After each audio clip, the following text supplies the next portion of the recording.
All right, so we will be reviewing angle side angle, angle side, and hypotenuse leg theorems in this video. So let's run through what these theorems tell me, okay? Big things that people get confused, angle side angle, angle side, okay? Because they have the exact same criteria.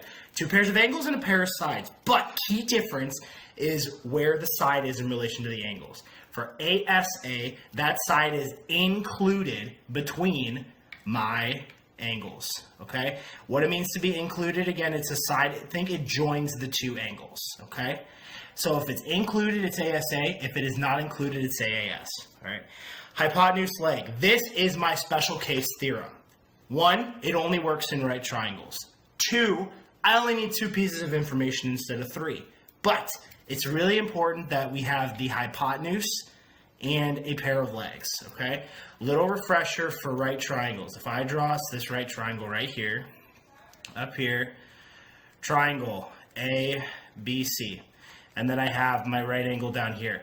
My hypotenuse, remember, is my side of my right triangle that is opposite my right angle. Well, since my right angle is down here, the side that is opposite that is segment BC, so that would be my hypotenuse. Okay, legs, remember, are the other two sides. So the legs in this right triangle are sides AB and AC, all right?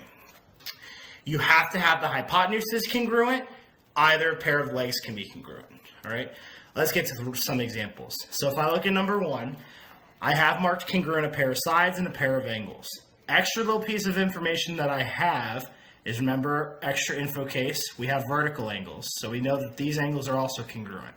So I have two pairs of angles and a pair of sides. So I'm checking, is it AAS or is it ASA? Well, since my side is not included between those two angles, this would be an example of angle, side. Okay? Since that side's not joining my two angles. Next one, same kind of thing. Pair of angles, pair of sides, and another pair of vertical angles. Boom, boom. In this case, my side is included between my pairs of congruent angles. So this would be an example of angle, side, angle, sandwiched in there. Okay? Next one. If I take a look here, I have two pairs of congruent sides and then, oh look, another pair of congruent angles.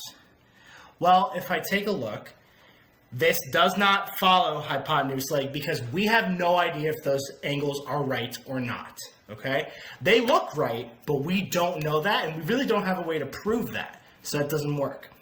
So the only other case we could work with would be side angle side, but if I take a look, if I were to call this triangle 1 and call this one triangle 2, in triangle 2, the angle's not sandwiched in there. So this is an example where we do not have enough info. All right, go ahead, pause the video, try to figure out 4 through 6. All right, let's see how you did. All right, I got a right angle here, vertical, so I know that this is another right angle. So we're checking hypotenuse leg. All right, so we need to make sure, do we have the hypotenuses are congruent? And if we have the hypotenuses are congruent, we're golden because we got two sides. So the hypotenuses are congruent because in these two triangles, those are my hypotenuses, and they're marked as congruent. So these triangles are congruent by hypotenuse leg. So we're golden. Next one, shared side. So when I split these triangles, I have these two triangles. When I split them, the sides are going to be congruent. So I have two pairs of angles and that pair of congruent sides. When I split them up, that side is in between my angles. So this follows angle, side, angle. All right, and then last one, I have a shared side. I have one pair of congruent angles. So I got two pieces of info, don't have a right triangle, so that's not going to cut it. Not enough information. How'd you do? I bet you crushed it. Okay, let's do some missing evidence pieces. What else do we need for the theorem? Okay, first one, hypotenuse leg. Well, again, think it's like your theorem is your criteria, and what are you missing, okay? So if I take a look, I have a pair of congruent sides. We're trying to find HL. Well, I have vertical angles, so this is also a right angle. So we need a pair of congruent hypotenuses. We need a pair of congruent legs. If we take a look at UT and TD, those are my legs because they're not across from my right angle. So I am missing my hypotenuse. Well, if I take a look at the triangle UTV, the hypotenuse would be UV because this is what's across from my right angle. And in triangle TCD, my hypotenuse would be CD. That's the missing piece. That's what we need. We need UV to be congruent with CD.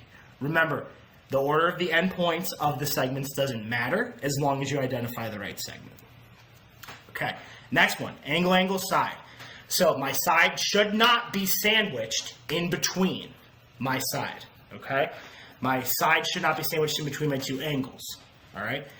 So I have S is congruent to E and ST is congruent to ED.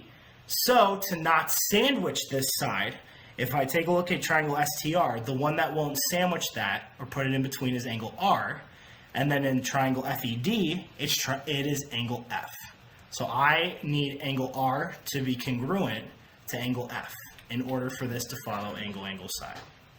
All right, give it a pause, see if you can figure out the last two. Okay, let's see what we got. So if we take a look, we're trying to do angle, angle, side again. So I have angle X is congruent with angle W, and I have that shared side right here. So we need, again, the angle now that will not include that side. So in triangle XWV, it's going to be angle V, and then in triangle XWI, it's going to be angle I. So we need those two to be congruent in order for this to follow angle, angle, side. Okay, last one. Angle, side, angle.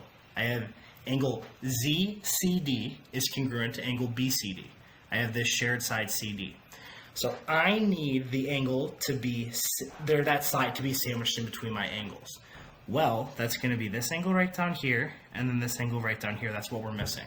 So this is where you have to be a little bit more specific with how you name the angle. I would say angle ZDC has to be congruent with angle BDC. Okay? If you just say angle D, that's a little bit too broad. You need to be a little bit more specific with that.